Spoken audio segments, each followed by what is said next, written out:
You've heard the question posed, what came first, the chicken or the egg? For hoof trimmers, it's what came first, the defect or the rock? Welcome back to Nate the Hoof Guy.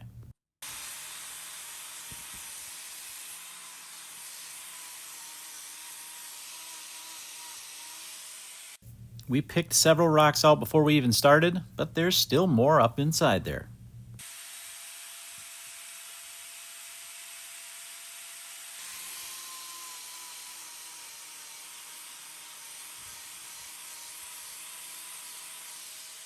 And still more yet.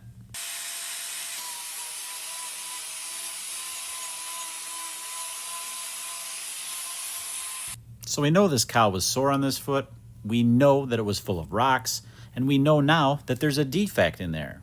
But which one came first? Well, this video is going to clear that all up. Now typically, this is where I would speed that video up and get right to the business. But people give me a hard time when I do that. They want to watch the trim in real time, so we're going to do that with this foot.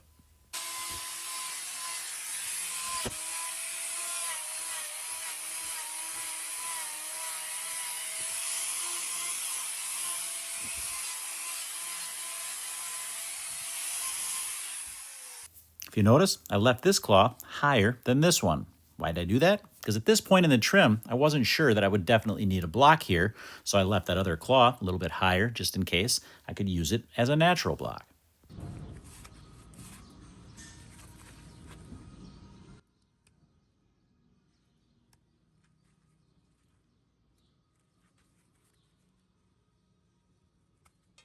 Right about now is where you're going to get the answer to the question. Notice that little red dot? That is what allowed those rocks to get in there in the first place. That little red dot is actually happening at the corium level. The reason we're seeing it out here is because it's growing out over time. That problem is what allowed those rocks to get in there and what allowed that discomfort, or what caused that discomfort to ultimately happen. Was it the rock? Yes. But it was those red dots that allowed that rock, the access point, to cause that discomfort. Now at this point, I am going to put a block on that. I can see that it's going all the way down in there and there's quite a bit of hemorrhaging there. So I want to make sure that I use a block to let that rest, make sure that that corium underneath is healed up nicely and that we don't have that hemorrhaging causing this defect later on. So the block's going to go on and then that's going to allow that to rest. Now this isn't the only trim in this video. We've got another one. We've got probably the most painful type of hoof problem that a cow has to deal with coming up next. So we're going to get this one taken care of and we'll dive right into that.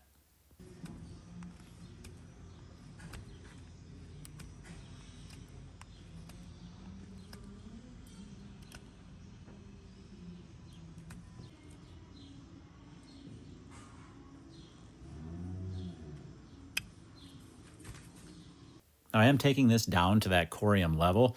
There is no active lesion in there yet. I think the discomfort was coming from those rocks actually causing pressure to that corium. However, I'm going to take it down all the way there, make sure it's nice and clean and that I can get my treatment in there. I just want to make sure that there are no problems right at that corium level and kind of protect it until it can firm up just a little bit.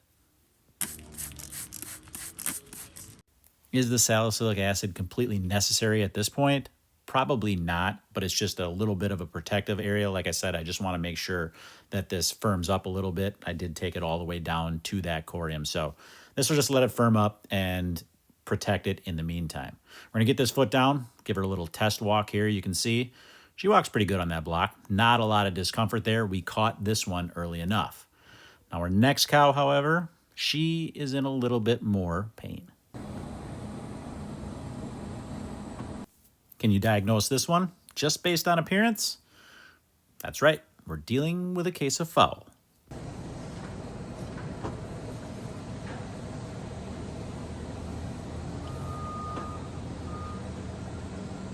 Gotta be careful when we put the hydraulic clamps on a case of foul like this because that swelling is making that hoof painful. So put that on gently and we'll get that foot picked up. And when we do, we can see we've got some medial corkscrew rotation here that we got to deal with. So we're going to do that right off, and then you'll be able to see exactly where that problem is.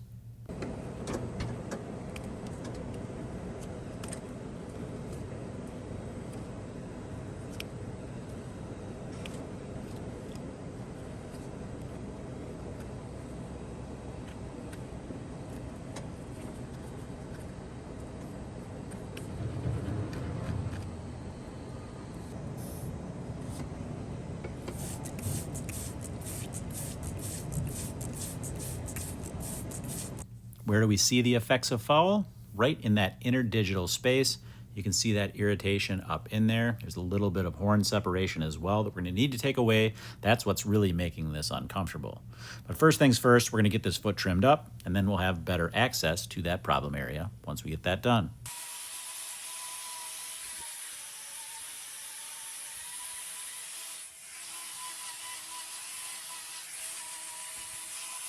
Notice how I trim this foot with medial corkscrew rotation. I took very little off that outside wall area, that abaxial wall on the medial claw, and I took quite a bit more off on that edge of the hoof on the lateral claw, just because that's where that imbalance is. You'll also notice I'm doing a lot more modeling here on this medial claw than you see me do most of the time.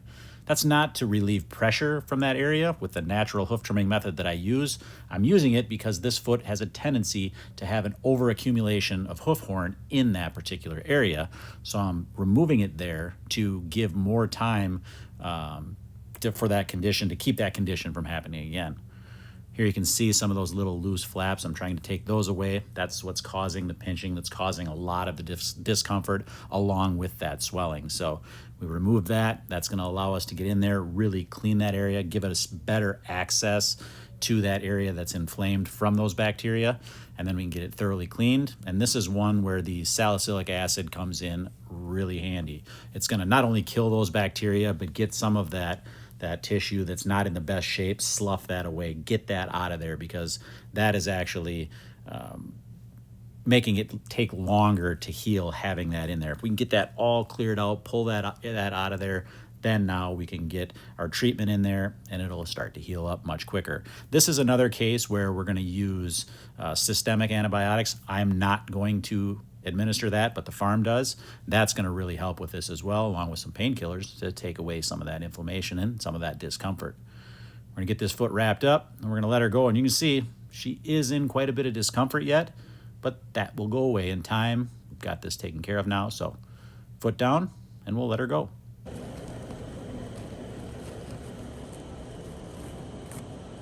If you're wondering why I use so much more wrap on this one than I typically do, it's because I want this wrap to stay on 4 or 5 days at least. The longer I can keep that wrapped, the better, as long as it stays clean. Get that foot down, let her go. You can see she heads right for the soft bedding. As always, thanks for watching, and we will see you on the next one.